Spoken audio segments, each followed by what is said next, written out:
Hello everybody, मैं मोहित पुनिया आप सबके अपने चैनल जॉब्स टारगेट पर एक बार फिर से स्वागत करता हूं। तो दोस्तों, मैं आज आप लोगों के लिए मैथ के मोस्ट इंपॉर्टेंट क्वेश्चन लेके आया हूं। ठीक है, जोन से मतलब मैंने वो क्वेश्चन सिलेक्ट करे हैं और हर एक क्वेश्चन के मैं दो दो टाइप करवाऊंगा। ठीक है, वो दो दो टाइप के क्वेश्चन वो मैंने सेलेक्ट किए हैं। हर एक टॉपिक से, रेलगाड़ी के हो गए, लाभ आने के हो गए। ठीक है, हर टॉपिक से आपके लिए मैंने दो दो क्वेश्चन सेलेक्ट किए हैं, जोन से मतलब हर बार एग्जाम के लेना। दो रेलगाड़ियां वही 126 मीटर और 114 मीटर लंबी है। उनकी लंबाई है 126 मीटर और 14 मीटर।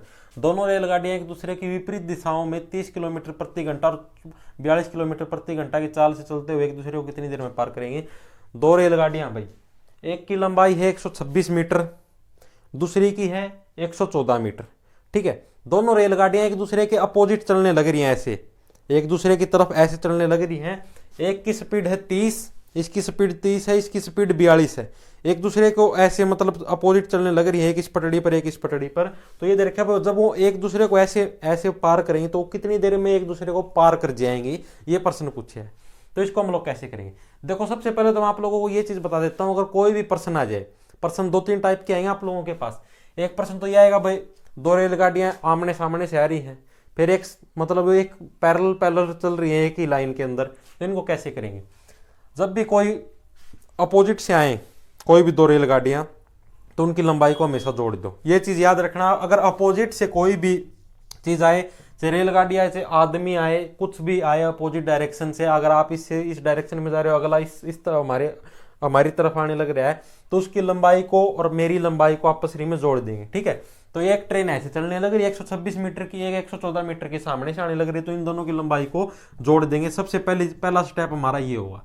ठीक है, 114, तो यानी कि 6 और 4 10, 2 3 और 1 4, 1 1 2, यानी कि 240 मीटर क्या होगी अपनी पूरी लंबाई होगी। अब अगला स्टेप, दोनों की स्पीड को भी जोड़ देंगे। ठीक है, दोनों की स्पीड को भी क्या कर देंगे? जोड़ देंगे। 42 और 30 कितने हो गए? 40 30 70 और 2 72।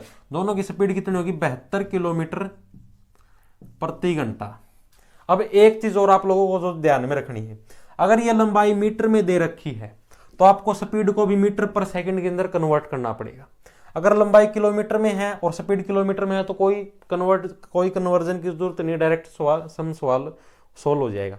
ठीक है, लेकिन अगर ये किलोमीटर में ये मीटर में है, फिर या तो इसको चेंज करो या उसको चेंज करो। हमारे लिए आसानी से जो चेंज होने वाली चीज है वो ये है। ठीक है, तो इसको कैसे चेंज करेंगे? आप सभी को पता है, किलोमीटर को जब किलोमीटर प्रति घंटे को मीटर पर सेकंड में बदलेंगे तो उसको 5/18 से मल्टीप्लाई करेंगे। यानी 72 को 5/18 से अगर मल्टीप्लाई करोगे तो क्या आएगा? 18 चौके 72, 4 पंजे 20, यानी कि 20 मीटर पर सेकंड उसकी क्या है? स्पीड है मीटर पर सेकंड के अंदर।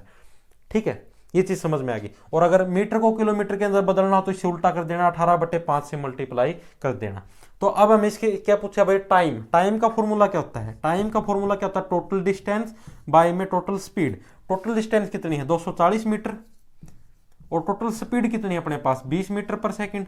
टाइम कितना लगेगा? 2 एकम 2 2 दूनी 4, यानी कि 12 सेकंड के अंदर, 12 सेकंड के अंदर वो दोनों ट्रेनें एक दूसरे को क्रॉस कर जाएंगी। अब इसी का दूसरा टाइप का सवाल कैसे आता है? ऐसे आएगा भाई, एक ट्रेन ऐसे चलने लग रही है, सामने से एक आदमी आ जाता है। सामने से नहीं तो मतलब जैसे कहीं पर भी एक आदमी खड़ा है, तो इसको क्रॉस करने में कितना टाइम लगाएगी? ठीक है, उसके अंदर ट्रेन की लंबाई मिलेगी। जैसे इसी के अंदर देख लेते हैं, 126 मीटर लंबी ट्रेन है, इस सब को मिटो दो। ठीक है, 126 मीटर लंबी ट्रेन है। ठीक है, और एक बीच में एक आदमी खड़ा है, तो उसको कितनी देर के अंदर पार करेगी? और उसकी स्पीड दे दी मान लो 30।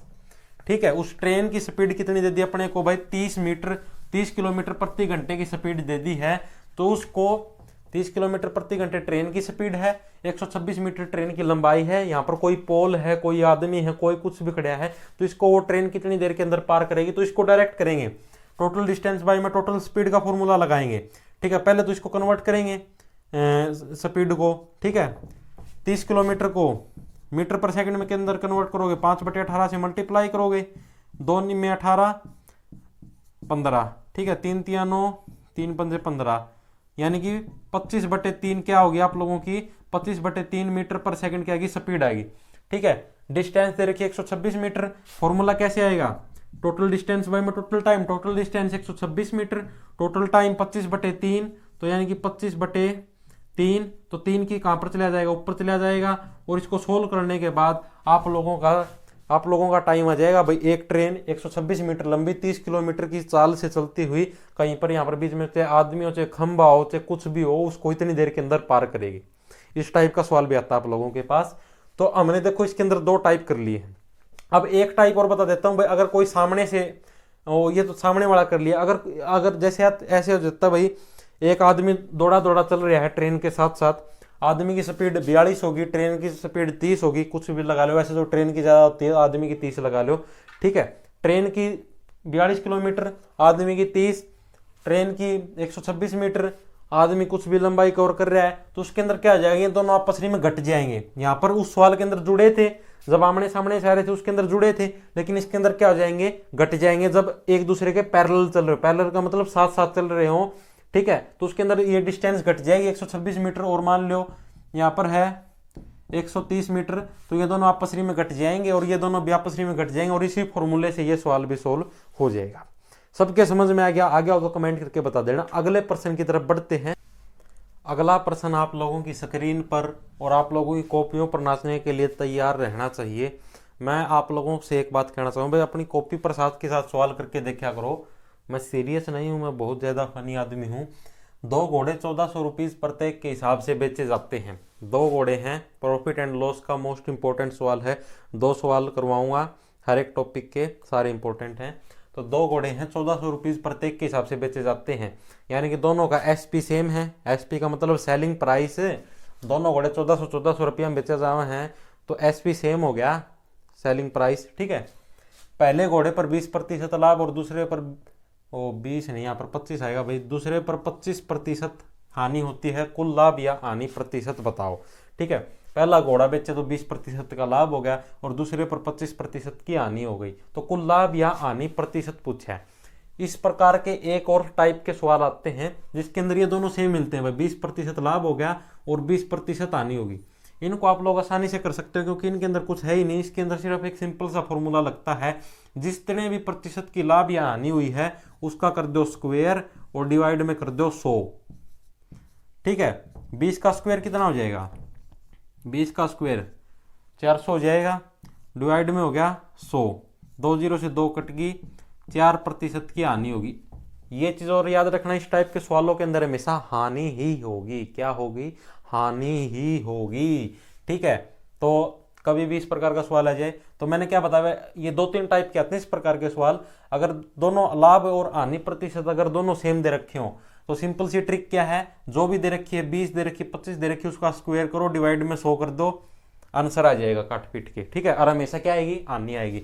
लेकिन अपने को अगर अलग अलग दे दे तो कैसे करेंगे, शॉर्ट ट्रिक से बताऊंगा मैं। अगर अपने को अलग अलग दे दे, एक 20 दे दिया एक 25 दे दिया, तो अब कैसे करोगे आप लोग, तो देखो कैसे करेंगे। 20% किसके बराबर होता है, 20% को हम क्या लिख सकते हैं, 1/5 लिख सकते हैं, नहीं लिख सकते। 1/5 तो समझ गए होगे। 20% का मतलब क्या होता है, 20/100 काटेंगे तो 2 एकम 2, 2 पंजे 10, 1/5 आ गया, ठीक है। तो मुझे पता है, मैंने डायरेक्ट लिख दिया भाई, 20% को हम क्या लिख सकते हैं, 1/5 लिख सकते हैं। उसके बाद क्या है, 25% को हम लोग क्या लिख सकते हैं, 25% को हम लोग 1/4 लिख सकते हैं। 25/100, 25 एकम 25, 25 चौका 100, 1/4 लिख दिया। इतनी चीज आ गई आप लोगों के समझ में, ठीक है। तो मैं डायरेक्ट लिख देता हूं भाई, हमने 20% को लिख दिया 1/5 और 25 को लिख दिया 1/4, ठीक है। 20% का लाभ हो रहा है, ठीक है। अपने को 20% पर क्या है, 20% का लाभ होने लग रहा है, तो यानी कि 5 पर 1 का लाभ, 5 पर जैसे जो भी फ्रैक्शन में होता है 5 पर 1 का लाभ, ठीक है। 5 पर 1 का लाभ होगा तो कितना हो जाएगा, 6। 5 पर 1 का लाभ होगा तो 6 हो जाएगा, ठीक है। 1 का लाभ, 1% लाभ हो गया, ठीक है। ये चीज इतनी आ गई सबके समझ में। 5 पर 1 का लाभ यानी कि 5/5 और 6। दूसरा क्या है, 1/4, यानी ये हानि होने लग रही है, तो यानी कि नीचे वाले के अंदर से 1 घटा दो, यानी कि 4 में से 1 गया 3, यानी कि 4 पर 1 की हानि, 4 पर 1 की हानि, ठीक है, यानी कि 3। ये चीज सबके समझ में आ गई। आ गई ये चीज सबके समझ में। जो भी चीज फ्रैक्शन में दे रखी है, मतलब जो परसेंटेज में दे रखी है उसको फ्रैक्शन में बदलो। लाभ दे रखा है तो इसके अंदर ऊपर वाले के अंदर एक जोड़ के लिख दो, हानि दे रखी है तो ऊपर वाले के अंदर से एक घटा के लिख दो। इतनी चीज आ गई सबके समझ में। अब अपने को क्या दे रखा है भाई, दोनों का एसपी क्या हो, समान है, क्योंकि दोनों किसके हिसाब से दे रखे हैं भाई, दोनों समान रेट में बचे हैं तो दोनों का एसपी सेम। ये अपना दोनों का सीपी है, यूनिट है ये 5 यूनिट 4 यूनिट 6 यूनिट 3 यूनिट, तो दोनों का सीपी 5 और 4 है और एक का 6 और 3 ये क्या है, एसपी है। ठीक है, तो दोनों का एसपी समान करना पड़ेगा, तो इसको हम किससे 2 से गुणा कर देंगे तो ये 6 हो जाएगा।